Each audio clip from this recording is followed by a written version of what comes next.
Good morning.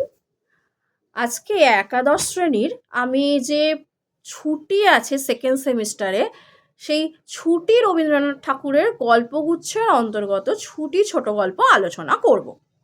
দেখো, এখানে ছুটি যে গল্পটা আছে সেখানে আমরা টোটাল যে চরিত্রগুলো পাই, সেই চরিত্রগুলো দেখলে আমরা দেখব যে ফটিককে পাবো, মাখনলালকে পাবো এবং তাদের যে মামা বিশ্বম্বর বাবু, এই যে চরিত্রগুলো এবং ফটিকের মা, এই যে চরিত্রগুলো, তার সাথে সাথে হচ্ছে ফটিকের মামি, তার যে ব্যবহার, এই ব্যাপারগুলো যে এখানে আমরা পাবো, তার ব্যবহার, তার যে ছেলেরা আছে তাদের যে চরিত্রগুলো ফুটে উঠেছে, মানে ছেলেরা খুব একটা নেই, সাইলেন্টলি আছে, কিন্তু তাদের কিছুটা একটু একটু আছে। মোট কথা এখানে ফটিক চরিত্র কিন্তু প্রধান হয়ে উঠছে, এবং কেন প্রধান হয়ে উঠছে সেটাই হচ্ছে আসল ব্যাপার। দেখা যাক, একটুখানি একটু একটু করে আমি পড়বো আর একটু একটু করে আমি মর্মার্থ বুঝিয়ে চলে যাব। দেখো, বালকদিগের সর্দার ফটিক চক্রবর্তীর মাথায় চট করিয়া একটা নূতন ভাবোদয় হইল। তো ফটিক, প্রথমেই বললাম, একটা মানে এইখানে ফটিক হচ্ছে প্রধান চরিত্র, এই গল্পে প্রধান চরিত্র হচ্ছে ফটিক। তো ফটিক এখানে নতুন ভাবের উদয় হলো। তার কি ভাবনা এলো? নদীর ধারে একটা প্রকাণ্ড শালকাষ্ঠ মাস্তুলে রূপান্তরিত হইবার প্রতীক্ষায় পড়িয়াছিল। স্থির হইল যে সেটা সকলে মিলিয়া গড়াইয়া লইয়া যাইবে। তো এখানে দেখা যাচ্ছে যে ফটিক নিতান্ত এক বালক, এবং সে বালকের যে সুকুমার প্রবৃত্তি তার মধ্যে প্রকাশিত হচ্ছে, এবং তার মনে হলো যে সে, তার মাথায় চট করে ফটিক চক্রবর্তীর মাথায় একটা ভাবনার উদয় হলো যে নদীর ধারে একটা বিশাল মাস্তুল পড়ে আছে, সেটাকে সে মানে সে কী করবে, মাস্তুলে রূপান্তরিত করবে, সেই শাল কাষ্ঠটাকে নিয়ে সে গড়িয়ে নিয়ে যাবে।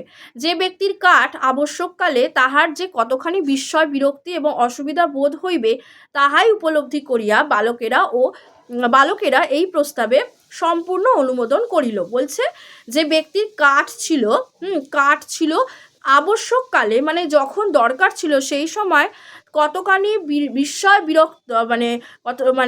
বিরক্তি এবং অসুবিধা বোধ হইবে, তাহা উপলব্ধি করিয়া বালকেরা এই প্রস্তাবে সম্পূর্ণ অনুমোদন করিল। তারাও কিন্তু রাজি হয়ে গেল। যার কাঠ ছিল সে বিরক্ত হবে ভেবেও। মোটামুটি এখানে দেখা যাচ্ছে যে ফটিক এবং তার যে সঙ্গী সাথীরা, তারা ছিল নিতান্ত বালক, এবং সেই বালকরা তাদের নিজেদের সুকুমার প্রবৃত্তিগুলো তাদের এখানে প্রকাশিত হচ্ছে, এবং তারা কি করবে, তার এই একটা দুষ্টু বুদ্ধির ভাবনার উদয় সেটা ওদের মধ্যে হলো।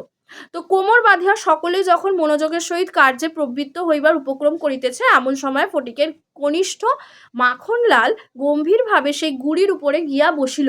মাখনলাল ছিল ফটিকের ছোট ভাই। হ্যাঁ, তো ছেলেরা তাহার এইরূপ উদাসীন্য দেখিয়া কিছু বিমর্ষ হইয়া গেল। মাখনলাল চুপচাপ গিয়ে বসেছিল এবং উদাসীনভাবে বসেছিল, এবং বাকি যারা ছিল ফটিকের সঙ্গীরা, তারা তাকে দেখে অবাক হয়ে গেল।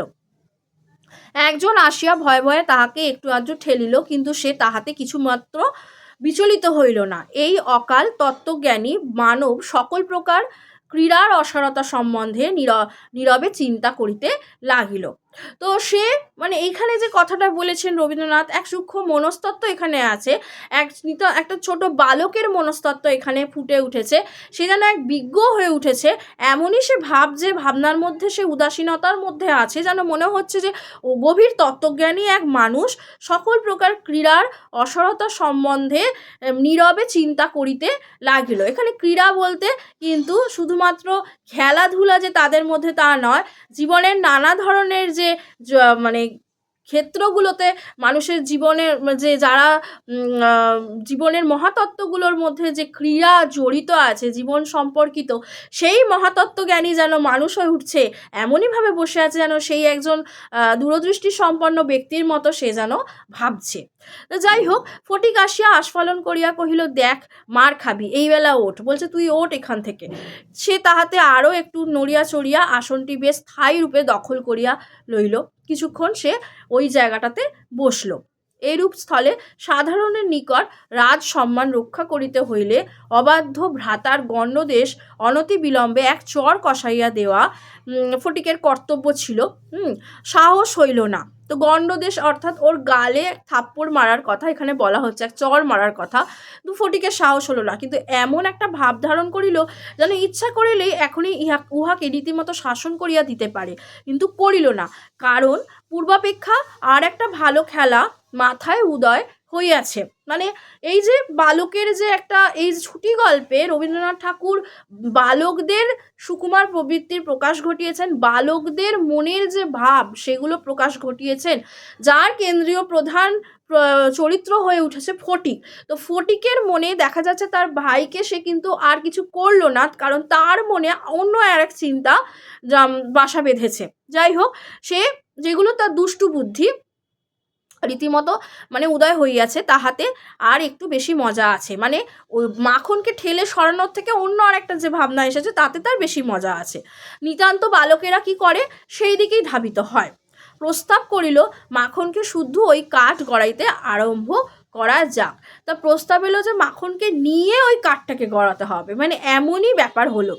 মাখন মনে করিল ইহাতে তাহার গৌরব আছে। মাখনও ভাবছে ও তো বেশ বিজ্ঞ মানুষ বসে আছে, ওকে সবাই মিলে গড়িয়ে নিয়ে যাবে, তো এই ব্যাপারটা ওর কাছে ভীষণ ভালো, এবং মনে হলো যে তাতে তার গৌরব রক্ষিত হবে, মানে গৌরব আছে। কিন্তু অন্যান্য পার্থিব গৌরবের ন্যায় ইহার আনুষঙ্গিক যে বিপদেরও সম্ভাবনা আছে তাহার কিংবা আর কাহারও মনে উদয় হয় নাই। নিতান্ত বালক যারা, তাদের মনটা এতটাই সরল স্বভাবের হয়ে থাকে, চঞ্চল স্বভাবের হয়ে থাকে, তারা কখনোই কিন্তু হিতে বিপরীত হতে পারে, কখনো বিপদের আশঙ্কা, সেই জন্যই কিন্তু তারা ভাবে না। এবং মাখন যে ওই ব্যাপারটাতে গৌরব অনুভব করবে সেই ব্যাপারটা সে ভাবছে, হ্যাঁ, যে তাকে গড়িয়ে নিয়ে যাবে, অন্য সকলে মিলে তাকে গড়িয়ে নিয়ে যাবে, কিন্তু তাতে যে বিপদ আছে সেটা তারা আর ভাবছে না, ন্যাচারালি কারোর মাথায় আসেও না। ছেলেরা কোমর বাঁধিয়া ঠেলিতে আরম্ভ করিল, মারো ঠেলো হাইও, সাবাস জোয়ান হেইও। গুড়ি এক পাক ঘুরিতে না ঘুরিতেই মাখন তাহার গাম্ভীর্য গৌরব এবং তত্ত্বজ্ঞান সমেত ভূমিষ্যাৎ হইয়া গেল। গুড়ি ঠেলা মাত্রই মাখন কিন্তু পড়ে গেল। খেলার আরম্ভেই এইরূপ আশাতীত ফল লাভ করিয়া অন্যান্য বালকেরা বিশেষ হৃষ্ট হইয়া উঠিল, কিন্তু ফটিক কিছু শশব্যস্ত হইল। মাখন তৎক্ষণাৎ ভূমিশয্যা ছাড়িয়া ফটিকের উপরে গিয়া পড়িল, একেবারে অন্ধভাবে ফটিককে মারতে শুরু করলো। তাহার নাকে মুখে যেহেতু পড়ে গেছে আর ফটিকের কারণে পড়েছে, তো দাদা হয় সেই কারণে গিয়ে তাকে মারতে শুরু করেছে। তাহার নাকে মুখে আঁচড় কাটিয়া কাঁদিতে কাঁদিতে গৃহাভিমুখে গমন করিল। খেলা ভাঙিয়া গেল। ফটিক গোটা কত কাশ উৎপাটন করিয়া লইয়া একটা অর্ধ নিমগ্ন নৌকার গলুইয়ের উপর চড়িয়া বসিয়া চুপচাপ করিয়া কাশের কোড়া চিবাইতে লাগিল। ফটিক যে দোষ করেছে সেই দোষটা সে কিন্তু গায়ে মাখলো না। এই ফটিক যে চরিত্রটাকে এখানে রবীন্দ্রনাথ ঠাকুর দেখিয়েছেন, এই ফটিক কিন্তু যে কোনো বিষয়ে নাছোড়বান্দা এবং অবাধ্য প্রকৃতির ছিল। অবাধ্য প্রকৃতির ছিল এবং তার ভাইকে সে মারতেও পারে, শাসনও করতে পারে, একটা অধিকার বোধের ওপর নির্ভর করে সে কিন্তু কিছুই গায়ে মাখলো না।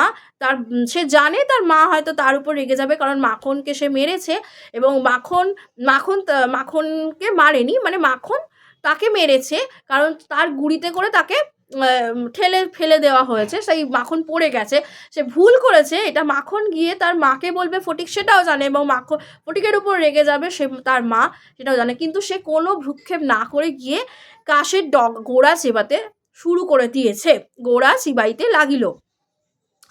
এবার এমন সময় একটা বিদেশি নৌকা ঘাটে আসিয়া লাগিল। এমন সময় একটা বিদেশি নৌকা কি করলো, ঘাটে এলো। একটি অর্ধবয়সী ভদ্রলোক কাঁচা গোঁফ এবং পাকা চুল লইয়া বাহির হইয়া আসিলেন। তো দেখা গেল যে একজন ভদ্রলোক এসেছেন, সেই ওই ঘাটের মধ্যে কিন্তু ফটিক বসে আছে।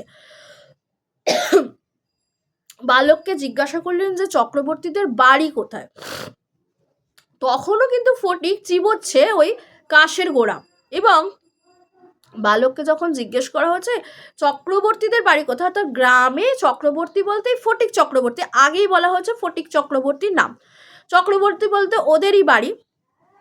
বালক ডাঁটা চিবাইতে চিবাইতে কহিল ওই হোথা, কিন্তু কোন দিকে যে নির্দেশ করিল কাহারও বুঝিবার সাধ্য রহিল না। ভদ্রলোকটি আবার জিজ্ঞাসা করিলেন কোথা। ভদ্রলোক আবার বলছেন কোথা। সে বলিল জানি নে, বলিয়া পূর্ববৎ তৃণমূল হইতে রস গ্রহণে প্রবৃত্ত হইল। বাবুটি তখন অন্য লোকের সাহায্য অবলম্বন করিয়া চক্রবর্তীদের গৃহের সন্ধানে চলিলেন। দেখা গেল যে এখানে বলছে যখন জিজ্ঞেস করলো যে চক্রবর্তীদের বাড়ি কোথায়, তখন সে বলল জানি না। ঠিক আছে, পূর্ববৎ তৃণমূল হইতে সে রস গ্রহণ, আর আবার সে কাশের গোড়া চিবোতে চিবোতে সে বলছে জানি না। বাবুটি তখন অন্য লোকের সাহায্য অবলম্বন করে চক্রবর্তীদের গৃহের সন্ধানে গেল। অবিলম্বে বাঘা বাগদি আসিয়া কহিল, ফটিক দাদা মা ডাকছে। বাঘা বাগদি এসে বলছে ফটিক দাদা মা ডাকছে। ফটিক কহিল, এবার যে এই ভদ্রলোক এসেছেন, এই ভদ্রলোক ছিলেন ফটিকেরই কিন্তু মামা বিশ্বম্বর বাবু। দেখা যাবে কাহিনী এগোতে এগোতে যে ফটিক কহিল যাব না। বাঘা তাহাতে বলপূর্বক আর কোলা করিয়া তুলিয়া লইয়া গেল। ফটিক নিষ্ফল আক্রোশে হাত ছুড়িতে লাগিল। ফটিককে দেখিবা মাত্র তাহার মা অগ্নিমূর্তি হইয়া কহিলেন, আবার তুই মাখনকে মেরেছিস? বলছে মাখনকে তুই মেরেছিস? ফটিক কহিল, না মারিনি। ফের মিথ্যে কথা বলছিস, কখনো মারিনি, মাখনকে জিজ্ঞাসা করো। ফটিক বলছে, না কখনো তো আমি মারতে পারি না, তুমি একবার মাখনকে জিজ্ঞেস করো, আমি মারিনি। আচ্ছা, মাখনকে প্রশ্ন করাতে মাখন আপনার পূর্ব নালিশের সমর্থন করিয়া বলিল, হ্যাঁ মেরেছে। আগেই বলেছিলাম যে এই ব্যাপারগুলো ঘটবে, ফটিক জানতো, কিন্তু ফটিক কোনো ভ্রুক্ষেপ করেনি। আবার মা ওকে মারছে, বকছে, বলছে কেন মেরেছিস? তো ফটিক এখানে এক অবাধ্য ছেলে। ফটিকের সম্পর্কে দেখা যাবে যে কাহিনী যত এগোবে ফটিক খুব সরল প্রকৃতির একটা ছেলে, এবং এখানে অবাধ্য দেখাচ্ছে যে সে বলছে যে মারিনি, কিন্তু সে তো মারেনি, কারণ মাখন এসে তাকে আঁচড় কেটে দিয়েছে, কারণ তাকে যখন গুঁড়িতে করে গড়িয়ে দেওয়া হয়েছে তখন সে পড়ে গিয়েছিল এবং তার লেগেছিল। তখন আর ফটিকে সহ্য হইল না, দ্রুত সে মিথ্যে কথা বলছে না, দ্রুত গিয়া মাখনকে এক সশব্দ চর কষাইয়া দিয়া কহিল, ফের মিথ্যে কথা বলছে, তুই মিথ্যে বলছিস কেন? আমি কি তোকে মেরেছি? মাখন বলছে মেরেছে। ঠিক আছে, ছোট ভাই ওর হয়, তো সেক্ষেত্রে ও বলছে। মা মাখনের পক্ষ লইয়া ফটিককে সবেগে নাড়া দিয়া তাহার পৃষ্ঠে দুটো তিনটে প্রবল চপাটাঘাত করিলেন। ফটিক মাকে ঠেলিয়া দিল। মা চিৎকার করিয়া কহিলেন, তুই আমার গায়ে হাত তুলিস? আবার মাকে যখন ঠেলে দিল সে একই ব্যাপার। এমন সময় সেই কাঁচা পাকা বাবুটি ঘরে ঢুকিয়া কহিলেন, কি হচ্ছে তোমাদের? ফটিকের মা বিস্ময়ে আনন্দে অভিভূত হইয়া কহিলেন, ও মা, এ যে দাদা, তুমি কবে এলে? বলিয়া গড় করিয়া প্রণাম করিলেন। ওই যে ভদ্রলোক যার সাথে ফটিকের দেখা হয়েছিল নদীর ঘাটে, সেই ভদ্রলোক বেরিয়ে এলো। আচ্ছা, বহুদিন হইল দাদা পশ্চিমে কাজ করিতে গিয়াছিলেন। ইতিমধ্যে ফটিকের মার 2 সন্তান হইয়াছে, তাহারা অনেকটা বাড়িয়া উঠিয়াছে, তাহার স্বামীর মৃত্যু হইয়াছে, কিন্তু একবারও দাদার সাক্ষাৎ পায় নাই। আজ বহুকাল পরে দেশে ফিরিয়া বিশ্বম্বর বাবু তাহার ভাগিনীকে দেখিতে আসিয়াছেন। দেখা গেল যে ওই যে বললাম বিশ্বম্বর বাবুর কথা, ইনি হচ্ছেন বিশ্বম্বর বাবু, এবং বিশ্বম্বর বাবু বহুকাল ধরে কিন্তু বিদেশে ছিলেন। যখন বিদেশে ছিলেন তখন কিন্তু তার যে বোন, মানে ফটিকের মায়ের বিয়ে, মানে 2টো ছেলে হয়েছে, তার স্বামীর মৃত্যু হয়েছে, 2টো ছেলে বেড়ে উঠেছে, এতদিন তাদের মধ্যে কোনো সাক্ষাৎ ছিল না। তাই বিশ্বম্বর বাবু হঠাৎ এসেছেন, এবং দেখা যাচ্ছে বিশ্বম্বর বাবু কিন্তু আস্তে আস্তে কাহিনী যত এগিয়ে যাবে, ফটিক কিন্তু মামাবাড়ি থেকে পড়াশোনা করানোর জন্য ফটিককে আর কি বিশ্বম্বর বাবু বলবেন, এবং বিশ্বম্বর বাবু তার মায়ের অনুমতি নিয়ে ফটিককে নিয়েও যাবে এবং মামাবাড়ি যাবে বলে ফটিক কিন্তু খুব উৎসাহে রাজিও হয়ে যাবে। সেখানে গিয়ে কিন্তু সে মামির কাছ থেকে আচরণ বা ব্যবহার ভালো পাবে না, ঠিক আছে, এবং তার যে ভাইরা থাকবে তাদের কাছেও কিন্তু আচরণ সে ভালো পাবে না বা ব্যবহার ভালো পাবে না।